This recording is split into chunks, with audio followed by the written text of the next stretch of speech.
Welcome back to my channel. Sebelum nonton video ini, jangan lupa subscribe, like, dan nyalakan lonceng notifikasinya ya. Cerita dimulai. Kerajaan Elveria pernah begitu ramai dengan kabar bahagia ketika sang ratu mengandung. Rakyat menyambut kabar itu dengan doa, berharap penerus kerajaan lahir dengan selamat. Namun takdir berkata lain. Setelah 9 bulan penantian, bayi perempuan itu lahir, dan bersamaan dengan tangis pertamanya, ratu menghembuskan napas terakhir. Raja Elveria berduka begitu dalam. Dalam sekejap, ia kehilangan belahan jiwa yang paling dicintai. Namun di saat yang sama, ia dihadapkan pada sosok kecil yang rapuh, yang kini menjadi satu-satunya pengingat ratu. Bayi itu ia beri nama Putri Arcelia. Sejak hari itu, seluruh kasih sayang raja tercurah hanya pada sang putri. Apapun yang diminta, apapun yang bisa membuatnya tersenyum, akan ia turuti tanpa berpikir panjang. Arcelia pun tumbuh menjadi gadis cantik jelita.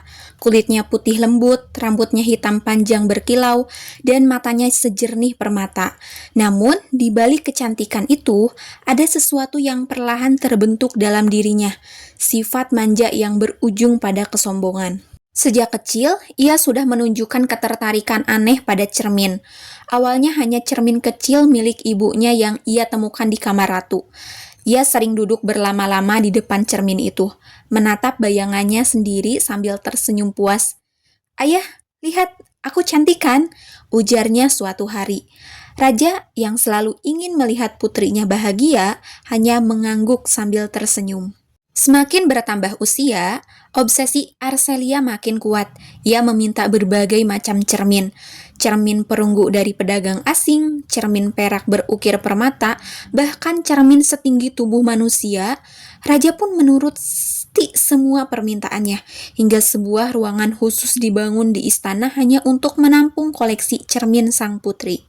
Namun, obsesi itu juga menumbuhkan sifat buruk dalam dirinya. Arcelia tumbuh menjadi putri yang pilih-pilih teman. Ia hanya mau bergaul dengan bangsawan muda yang penampilannya cantik atau tampan. Bila ada anak pelayan yang mencoba mendekat, ia akan mencibir. "Jangan dekat-dekat, pakaianmu kotor. Kau tidak pantas bermain denganku," ucapnya tanpa rasa bersalah. Tak hanya itu, ia pun sering semena-mena kepada para pekerja istana. Arcelia tak segan memarahi pelayan hanya karena hal kecil. Suatu sore, seorang pelayan muda bernama Sima diminta membersihkan cermin kesayangan putri. Namun, tangannya sedikit gemetar, dan kain yang ia gunakan meninggalkan goresan halus di permukaan cermin. "Apa yang kau lakukan?" seru Arcelia dengan suara meninggi. Ia berdiri sambil menatap tajam. Wajahnya memerah karena marah. "Cermin ini adalah hadiah dari ayahku. Kau berani merusaknya?" Sima berlutut, gemetar ketakutan. "Ampun yang mulia, itu tidak sengaja. Saya akan segera memperbaikinya." Namun Arcelia tak peduli. Ia menendang ember air di dekatnya hingga isinya tumpah ke lantai. "Dasar ceroboh, orang sepertimu seharusnya tidak layak bekerja di istana ini." Pelayan lain hanya bisa menunduk, tak berani menengahi. Mereka tahu betul, bila raja mendengar Arcelia kesal, biasanya justru sang putri yang akan dibela, bukan pelayan. Raja terlalu sayang untuk menegur putrinya, meski sudah banyak keluhan di dalam istana. Bagi Arcelia, istana adalah dunianya. Semua orang ada untuk melayani dirinya. Ia terbiasa memerintah, terbiasa dipuji, terbiasa dimanja. Semakin hari, sikapnya semakin menjauh dari kerendahan hati. Ia percaya dirinya berbeda, dirinya lebih tinggi, karena ia adalah putri kerajaan. Namun di balik sifat sombongnya itu, sesekali ada tatapan kosong saat ia menatap cermin-cerminnya, seolah ia mencari sesuatu, atau mungkin seseorang. Di balik pantulan wajahnya, pernah sekali ia berbisik pelan di depan cermin. "Ibu, kalau kau masih ada, apakah aku tetap akan jadi seperti ini?" Tapi bisikan itu hanya hilang ditelan sunyi. Tak ada jawaban yang datang. Suatu malam, ketika semua pelayan sudah tidur, Arcelia terjaga di ruang cerminnya. Lilin berkelap-kelip memantulkan puluhan bayangan dirinya dari berbagai sisi. Ia merasa seolah sedang dikelilingi oleh 100 Arcelia yang berbeda. Saat itulah ia mengira melihat sesuatu, bayangan asing yang tidak menyerupai dirinya. Sosok gelap melintas di salah satu cermin itu. Ia berbalik cepat, tapi tidak ada siapapun di sana. Ketika ia menatap kembali ke cermin, hanya dirinya yang terlihat. Arcelia menggigit bibir antara takut dan penasaran. "Apa tadi itu?" gumamnya. Namun rasa sombong dalam dirinya membuat ia menepis perasaan aneh itu. Mungkin hanya bayangan lilin. Ia tidak tahu bahwa bayangan itulah pertanda awal dari perubahan besar dalam hidupnya. Bayangan yang kelak akan membawanya bertemu dengan seorang gelandangan misterius yang memiliki cermin ajaib. Cermin yang akan menelan dirinya ke dalam dunia lain, di mana ia bukan lagi seorang putri, melainkan seorang gadis miskin yang harus bekerja keras. Namun, semua itu masih menunggu di masa depan. Untuk saat ini, Arcelia tetaplah putri yang dimanja, dikelilingi oleh cermin-cerminnya, tanpa pernah benar-benar memahami arti penderitaan di luar dinding istana. Hari-hari di istana Elveria selalu berjalan sama bagi putri Arcelia. Ia bangun pagi, duduk di ruang cermin, lalu meminta pelayan untuk membersihkan permukaan kaca hingga berkilau. Setelah itu, ia memilih gaun terbaik, menghias rambut, dan memandangi bayangan dirinya berjam-jam lamanya. "Lihatlah, aku semakin cantik dari kemarin," ucapnya suatu pagi sambil tersenyum puas pada pantulan wajahnya. Dua pelayan di belakangnya hanya bisa mengangguk, walau dalam hati mereka bosan mendengar pujian yang ditujukan pada diri sang putri sendiri. Sifat Arcelia semakin hari semakin angkuh. Jika ada pelayan terlambat datang, ia akan memarahinya di depan orang banyak. Jika ada makanan yang tidak sesuai selera, ia langsung menyuruh koki menggantinya dengan nada tinggi. Semua orang di istana tahu, sang putri sulit ditolak karena Raja Elveria selalu menuruti setiap keinginannya. Namun, perlahan-lahan desas-desus mulai terdengar. Para bangsawan berbisik tentang betapa manja dan semena-mena putri kerajaan. Rakyat jelata pun kadang membandingkan Arcelia dengan ratu yang dulu dikenal lemah lembut. Suatu malam, Raja Elveria mendengar kabar itu. Dengan hati berat, ia mencoba menasehati putrinya. "Arcelia," katanya lembut saat makan malam, "kau tahu ayah sangat menyayangimu. Tapi kau juga harus belajar memperlakukan orang lain dengan baik. Mereka bukan hanya pelayan, mereka juga manusia." Arcelia mendengus kecil. "Ayah, mengapa harus repot memikirkan mereka? Mereka digaji untuk melayaniku. Jika mereka tidak becus, mengapa aku harus bersikap lembut?"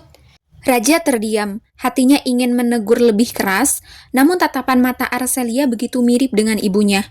Ia tak kuasa menyakiti perasaan sang putri. Akhirnya, ia hanya menghela napas dan membiarkan percakapan itu berhenti di situ. Beberapa hari setelahnya, Arcelia meminta izin keluar istana. Ia ingin berjalan-jalan ke pasar, sesuatu yang jarang ia lakukan. Tentu saja, beberapa pengawal mengikuti dari belakang. Pasar Elveria ramai dengan pedagang yang menjajakan kain, rempah, dan perhiasan. Arcelia berjalan anggun, gaun indahnya mencolok di antara rakyat biasa. Orang-orang menunduk hormat ketika ia lewat, tapi di balik itu ada juga tatapan sinis. Arcelia tak peduli, ia terlalu sibuk mencari sesuatu yang menarik perhatiannya. Di sudut pasar, pandangannya tertumbuk pada seorang gelandangan tua yang duduk bersila di tanah. Tubuhnya kurus, pakaiannya lusuh, dan rambutnya berantakan. Namun yang membuat Arcelia berhenti adalah benda yang ia pegang, sebuah cermin retak. Cermin itu berbeda dengan koleksi mewah miliknya. Bingkainya kayu tua yang hampir patah, permukaannya buram dengan retakan seperti jaring laba-laba. Anehnya, meski retak, pantulan di dalamnya tetap terlihat jelas. Arcelia menghampiri, alisnya terangkat. "Mengapa orang sepertimu membawa cermin? Kau bahkan tak mampu merawat dirimu sendiri, tapi punya benda itu," katanya dengan nada meremehkan. Gelandangan itu menatapnya dengan mata sayu, namun di dalamnya ada sorot yang aneh, seolah ia tahu sesuatu yang tidak dimengerti orang lain. "Putri cantik," katanya pelan, "hati-hati dengan apa yang kau cintai. cermin tak selalu memantulkan yang ingin kau lihat. Arcelia terdiam sesaat, lalu tertawa kecil. Kata-kata apa itu? Kau bicara seakan cermin ini benda ajaib, padahal hanya pecahan kaca usang. Ia menoleh ke pengawal. Usir dia, jangan sampai mengganggu orang lagi. Para pengawal segera bergerak, namun gelandangan itu tidak melawan. Ia hanya tersenyum samar, mengangkat cermin retaknya dan berbisik pelan. Kau akan mengerti, putri, ketika bayanganmu tak lagi sama dengan dirimu. Arcelia mengibaskan tangannya, merasa risih, lalu berlalu begitu saja. Namun anehnya, kata-kata itu terus terngiang di telinganya sepanjang perjalanan pulang. Malam itu, Arcelia kembali duduk di ruang cermin. Ia menyalakan belasan lilin, membuat bayangan dirinya berpantulan di semua arah. Namun pikirannya tidak tenang. Ia teringat pada cermin retak itu, juga tatapan aneh si gelandangan. Kenapa aku memikirkannya? Gumamnya. Ia menggeleng, mencoba mengabaikan. Itu hanya orang gila, cermin milikku jauh lebih indah. Namun, saat ia menatap salah satu cermin besar di hadapannya, jantungnya berdetak lebih cepat. Sekilas, ia melihat bayangan gelandangan tua itu berdiri di belakang dirinya. Arcelia terlonjak, menoleh cepat, tapi ruangan kosong, tidak ada siapapun di sana. Nafasnya tersenggal, ia menatap kembali cermin itu. Kali ini, hanya dirinya yang tampak. Dengan gaun tidur berwarna putih, ia berusaha meyakinkan diri. Mungkin aku lelah, mungkin mataku salah lihat. Tapi jauh di dalam hatinya, ia tahu ada sesuatu yang tidak wajar. Cermin yang selama ini ia cintai perlahan menunjukkan wajah lain, wajah asing yang menanti. Dan tanpa ia sadari, malam itu adalah awal dari perjalanan besar yang akan mengubah dirinya. Perjalanan yang akan menyeretnya keluar dari kehidupan mewah seorang putri, masuk ke dunia yang tak pernah ia bayangkan sebelumnya. Malam itu, istana Elveria sunyi, hanya suara jangkrik di taman dan desir angin yang berhembus melewati jendela. Namun Putri Arcelia tidak bisa tidur. Bayangan gelandangan tua dengan cermin retak itu masih terus mengganggu pikirannya. Ia bangkit dari ranjang, berjalan pelan menuju ruang cermin yang selalu menenangkannya. Puluhan lilin ia nyalakan, membuat cahaya berpendar di permukaan cermin-cermin yang berjajar di dinding. Bayangan dirinya menatap dari segala arah, membuat ruangan itu terasa penuh, meski ia sendirian. Arcelia berdiri di depan cermin terbesar, sebuah cermin berbingkai emas yang ia dapat dari pedagang asing. Malam itu, ada sesuatu yang berbeda. Permukaan cermin itu bergetar halus, seperti riak air ketika dilempar kerikil. Darahnya berdesir. "Apa ini?" bisiknya. Ia mendekat, jemarinya terulur menyentuh permukaan cermin. Sekejap kemudian, dunia seakan berputar. Tarikan kuat menyedot tubuhnya masuk ke dalam cermin. Arcelia menjerit, namun suaranya hilang ditelan pusaran gelap. Ia merasa jatuh, melayang, lalu terhantam ke tanah keras. Ketika membuka mata, ia tak lagi berada di ruang cermin. Yang tampak hanyalah ruangan sempit dengan dinding kayu kusam. Bau apek menusuk hidung. Arcelia terperanjat saat melihat dirinya. Gaun sutra yang biasanya ia kenakan hilang. Tubuhnya kini berbalut pakaian lusuh, penuh noda dan tambalan. "Di mana aku?" gumamnya panik. Ia berlari keluar ruangan, menemukan dirinya berada di halaman rumah besar, tapi jelas bukan istana Elveria. Dari kejauhan, tampak menara dan bendera yang berbeda. Seorang perempuan parubaya dengan wajah keras menatapnya tajam. "Hei kau, jangan berdiri melamun. Mulai sekarang kau bekerja di sini. Cepat sapu halaman itu." Arcelia terbelalak. "Apa maksudmu? Aku seorang putri. Aku tidak seharusnya..." Belum sempat ia menyelesaikan kalimatnya, perempuan itu menepuk bahunya kasar. "Putri, jangan bercanda. Kau hanyalah pembantu yang baru dibawa ke sini. Kalau kau malas, jangan harap diberi makan." Arcelia membeku. Kata-kata itu menampar kesadarannya. Orang-orang di sini tidak mengenalnya. Mereka tidak melihat seorang putri, hanya gadis miskin yang harus bekerja. Dengan tubuh gemetar, ia mengambil sapu yang disodorkan. Tangan halusnya terbiasa memegang sisir dan perhiasan, kini harus menggenggam kayu kasar yang membuat kulitnya perih. Ia menyapu seadanya, namun hasilnya berantakan. Perempuan itu berteriak lagi. "Bersihkan benar-benar, atau kau tidur tanpa makan malam." Arsalia hampir menangis, ia tidak pernah diperlakukan seperti ini. Di istana, semua orang berlomba membuatnya nyaman. Di sini, ia bahkan tidak dihargai. Siang berganti sore, sore berganti malam. Arsalia dipaksa mencuci pakaian, menimba air, dan membersihkan dapur. Semua pekerjaan terasa berat. Punggungnya sakit, tangannya lecet, dan kakinya lunglai. Ketika makanan akhirnya disajikan, ia hanya diberi semangkuk bubur encer, jauh dari hidangan mewah yang biasa ia santap di istana. Arsalia memandang mangkuk itu dengan jijik, namun rasa lapar memaksanya menyondok perlahan. Setiap suapan membuat air matanya hampir jatuh. Apakah ini hidup orang miskin? Gumamnya lirih. Malam itu, ia tidur dengan lantai beralasan tikar tipis. Tubuhnya pegal dan perutnya masih lapar. Ia merindukan ranjang empuk, gaun yang indah, dan suara lembut dari ayahnya. Namun yang ia dapat hanyalah suara jangkrik dari celah-celah dinding rayot. Dalam kelelahan, ia menatap sebuah ember berisi air di sudut ruangan. Permukaannya memantulkan wajahnya yang kusam, rambut berantakan dan pakaian compang-camping. Arsalia menahan napas. Itu aku. Ia hampir tidak mengenali dirinya sendiri. Bayangan dalam genangan air itu bukan Putri Anggun yang selalu dipuja, melainkan gadis miskin yang tak berdaya. Untuk pertama kalinya dalam hidup, ia merasa rendah. Semua kesombongan yang dulu ia banggakan runtuh ketika berhadapan dengan kenyataan keras dunia baru ini. Namun, meski hatinya gentar, ada suara kecil berbisik di dalam dirinya. Mungkin inilah yang harus kau lihat, Arsalia. Inilah cermin yang sebenarnya. Ia menarik lututnya, memeluk tubuhnya sendiri, dan menutup mata dengan perasaan campur aduk. Ia belum tahu bagaimana cara kembali, atau apakah ia bisa kembali. Namun, satu hal pasti, dunia tanpa mahkota ini akan memaksanya belajar sesuatu yang selama ini tak pernah ia pedulikan. Dan begitulah, Putri Arsalia memulai hari pertamanya bukan sebagai putri, melainkan sebagai seorang pembantu. Hari-hari berikutnya terasa bagai neraka bagi Putri Arsalia. Tidak ada gaun indah, tidak ada kamar luas penuh cermin, tidak ada pelayanan yang membungkuk hormat. Yang ada hanya lantai kayu yang kasar, ruangan pengap, dan pekerjaan tanpa henti. Setiap pagi sebelum matahari terbit, ia sudah dibangunkan untuk menimba air dari sumur. Tangan halusnya memerah, punggungnya sakit, namun tidak ada yang peduli. Jika ia terlambat sedikit saja, teriakan majikan rumah itu akan menggema di seluruh halaman.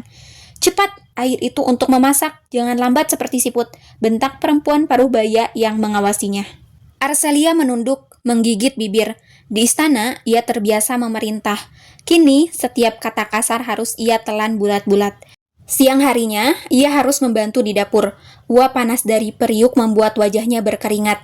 Ia tak terbiasa dengan pisau dapur, hingga beberapa kali jarinya tergores. Darah menetes, namun ia tetap dipaksa melanjutkan pekerjaan. Kalau kau berhenti, maka kau tidak akan makan malam, kata majikan itu dingin. Arsalia berusaha menahan air mata. Dalam hatinya, ia merutuk, mengapa aku harus melalui semua ini? Aku seorang putri, seharusnya mereka melayaniku, bukan sebaliknya. Namun, semakin ia melawan kenyataan, semakin keras hidup menamparnya. Di antara para pembantu, Arsalia pun tidak mendapat tempat. Pada awalnya, ia masih bersikap tinggi hati, menganggap dirinya berbeda. Ia memandang jijik ketika harus duduk bersama mereka, berbagai mangkuk bubur encer. Aku tidak seperti kalian, bisiknya pada dirinya sendiri. Namun ucapannya terdengar oleh seorang pembantu muda. Gadis itu mendengus. Kalau kau merasa berbeda, silakan makan sendiri. Jangan harap kami akan membelamu jika dimarahi majikan. Sejak itu, ia dijauhi. Tidak ada yang mau berbicara dengannya, kecuali sekadar perintah pekerjaan. Hari berganti, penderitaan Arsalia makin bertambah. Suatu sore, seorang pembantu kecil, tak lebih dari 10 tahun, jatuh pingsan karena kelelahan. Arsalia melihat dengan mata kepalanya sendiri bagaimana anak itu dipaksa bangkit dan bekerja lagi, meski tubuhnya gemetar. Untuk pertama kalinya, hati Arsalia terusik. Anak sekecil itu harus bekerja sekeras ini hanya untuk bisa makan, pikirnya. Ingatannya melayang pada masa kecilnya sendiri, dikelilingi perhiasan, gaun indah, dan mainan yang selalu tersedia. Tak pernah sekalipun ia merasakan lapar atau letih. Malam itu, ia tidak bisa tidur. Ia memeluk lutut, teringat pada wajah anak kecil itu. Ada perasaan aneh yang tumbuh di dadanya. Rasa iba, rasa empati, sesuatu yang tidak pernah ia rasakan sebelumnya. Namun penderitaannya belum berakhir. Suatu hari, sebuah kecelakaan terjadi. Vas bunga mahal di ruang tamu pecah berkeping-keping. Tidak ada yang mengaku, dan semua pandangan segera tertuju pada Arcelia. "Pasti dia," seru salah satu pembantu. "Dia selalu ceroboh, lagi pula dia yang baru di sini." Arcelia terkejut. "Bukan aku bahkan tidak menyentuh vas itu." Namun majikan sudah tak mau mendengar. "Cukup, kau memang pembantu paling malas dan paling merepotkan. Mulai hari ini, kau bekerja 2 kali lipat. Jangan harap mendapat jatah makan lebih banyak." Arcelia terdiam. Tubuhnya gemetar. Ia ingin membela diri, ingin berteriak bahwa ia seorang putri. Namun siapa yang akan percaya? Baginya, itu hanya mimpi indah yang sudah sirna. Malamnya, ia duduk di tepi sumur setelah semua pekerjaan selesai. Bulan memantul di permukaan air, dan wajahnya yang letih tampak jelas. Rambutnya kusut, wajahnya kusam, dan tangannya penuh goresan. Arcelia menatap bayangan itu lama, air matanya mengalir. Inikah rasanya menjadi pelayan? Inikah rasanya diperlakukan rendah? Seperti aku memperlakukan mereka dulu, bisiknya. Ingatan demi ingatan menamparnya. Bagaimana ia pernah memaki pelayan hanya karena sebuah cermin tergores? Bagaimana ia pernah menertawakan anak-anak pelayan yang ingin bermain dengannya? Bagaimana ia merasa lebih tinggi seolah dunia diciptakan hanya untuknya? Sekarang, semua itu kembali padanya dalam bentuk luka dan caci maki, dan ia tak bisa lari. Arcelia menutup wajah dengan kedua tangannya. Tangisnya pecah. Maafkan aku, lirihnya, entah kepada siapa. Namun di sela tangisnya, ia melihat sesuatu aneh. Permukaan air sumur itu berriak, padahal angin tidak bertiup. Riak itu membentuk bayangan samar, sesosok gelandangan tua dengan cermin retak di tangannya. Arcelia terlonjak, terhenti menangis. Bayangan itu menatapnya seakan berkata, "Kau mulai mengerti?" Detik berikutnya, bayangan itu hilang. Air kembali tenang, hanya menampilkan wajah Arcelia yang sembab. Ia menelan ludah, napasnya berat. "Apakah ini cara cermin itu mengajariku?" gumamnya. Malam itu, untuk pertama kalinya, Arcelia tertidur bukan dengan rasa benci, melainkan dengan secercah kesadaran. Ia belum tahu kapan atau bagaimana bisa kembali ke istana. Tapi kini, ia mulai memahami, dunia bukan hanya tentang dirinya. Ada banyak orang yang bekerja keras, menderita, namun tetap bertahan hidup. Dan entah mengapa, dalam hatinya ada dorongan kecil untuk berubah. Hari-hari Arcelia di rumah majikannya itu semakin berat. Tubuhnya kurus, kulitnya tak lagi seputih mutiara, tangannya penuh goresan dan kapalan, namun berbeda dari awal kedatangannya. Kali ini ia tak lagi menangis. Setiap malam, ia sudah mulai terbiasa dengan kehidupan keras, mulai belajar menahan lapar, dan mulai menyadari bahwa ada sesuatu yang lebih penting daripada sekedar kenyamanan. Hati yang kuat. Suatu pagi, majikan rumah itu mendapat kabar bahwa ada tamu bangsawan yang akan berkunjung. Semua pembantu diperintahkan membersihkan rumah besar itu hingga berkilau. Arcelia pun tak luput dari tugas. Ia disuruh mengangkat ember-ember besar, mengepel lantai hingga memoles peralatan makan dari perak. Namun di tengah kesibukan, seorang pembantu kecil, gadis 10 tahun yang sebelumnya sering dilihat Arcelia, tergelincir saat membawa baki berisi gelas kaca. Prang! Semua pecah berhamburan di lantai. Gadis kecil itu gemetar ketakutan. Air matanya sudah mengalir sebelum sempat berkata apa-apa. Majikan yang mendengar suara pecahan segera datang. Wajahnya memerah, suaranya melengking. "Siapa yang berani membuat kekacauan ini?" Semua pembantu terdiam. Gadis kecil itu tak mampu mengucapkan sepatah kata. Arcelia memandangnya lama. Lalu tanpa pikir panjang, ia melangkah maju. "Itu salahku," katanya lirih. Majikan melotot, "Kau lagi? Tidak cukupkah kemarin kau menghancurkan vas bunga?" Arcelia menunduk, "Ya, itu salahku. Aku ceroboh." Padahal ia tahu itu bukan salahnya. Tapi kali ini ia tidak peduli dengan hukuman yang akan datang. Yang penting anak kecil itu tidak dihukum. Majikan mendengus, "Kau sungguh-sungguh menyedihkan. Mulai hari ini, kau tidak mendapat jatah makan. Bekerjalah lebih keras kalau kau ingin tetap tinggal di sini." Semua pembantu terdiam. Gadis kecil itu menatap Arcelia dengan mata berkaca-kaca. Arcelia hanya tersenyum tipis, lalu kembali bekerja tanpa mengeluh. Dalam hatinya ia bergumam, beginilah rasanya berkorban untuk orang lain. Malam itu, setelah semua pekerjaan selesai, Arsalia duduk di tepi sumur. Ia terlalu lapar untuk tidur, tapi juga terlalu letih untuk bergerak. Ia menatap permukaan air yang berkilau diterpa cahaya bulan. Dan disitulah ia melihatnya. Permukaan air beriak, membentuk lingkaran-lingkaran aneh. Dari riak itu, muncul bayangan yang sudah lama ia rindukan. Sosok gelandangan tua dengan cermin retak di tangannya. Kali ini bayangan itu tampak lebih jelas daripada sebelumnya. Anak raja, suara parau itu menggema. Kau telah belajar. Arsalia tertegun. Belajar apa? Belajar merasakan derita orang lain. Belajar rendah hati. Belajar bahwa cinta dan empati jauh lebih indah daripada cermin-cermin indah yang kau koleksi. Air mata Arsalia mengalir. Apakah aku boleh pulang? Bayangan itu tersenyum. Sudah saatnya. Kau bukan lagi putri manja yang hanya memikirkan dirinya sendiri. Kini kau bisa melihat dunia dengan mata yang berbeda. Seketika, permukaan air itu berkilau seperti cermin besar. Cahaya menyilaukan memancar, menyedot tubuh Arsalia ke dalamnya. Ia menjerit, tubuhnya terasa melayang, lalu segalanya gelap.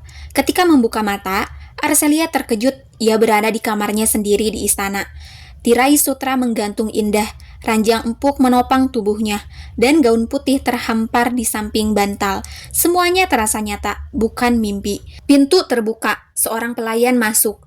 Terperanjat melihat sang putri sudah terbangun. Paduka Putri, Anda sudah bangun? Apakah Anda membutuhkan sesuatu? Arsalia menatap wajah pelayan itu lama sekali.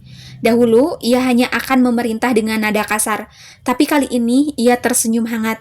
Tidak, aku hanya ingin berterima kasih karena selalu merawatku.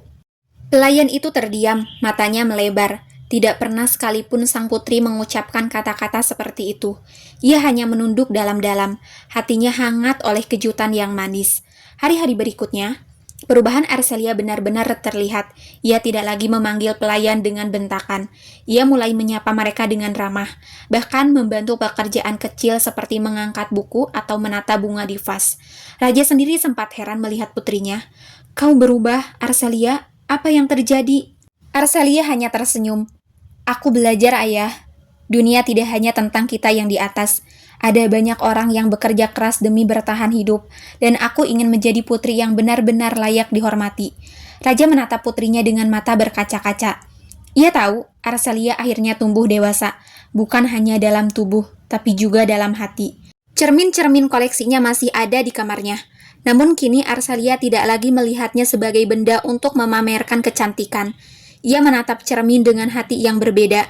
Setiap bayangan yang ia lihat mengingatkannya pada perjalanan panjang di dunia lain, pada penderitaan yang membuatnya belajar, dan pada kebaikan kecil yang menumbuhkan empati. Suatu sore, ia berdiri di depan cermin terbesar di kamarnya.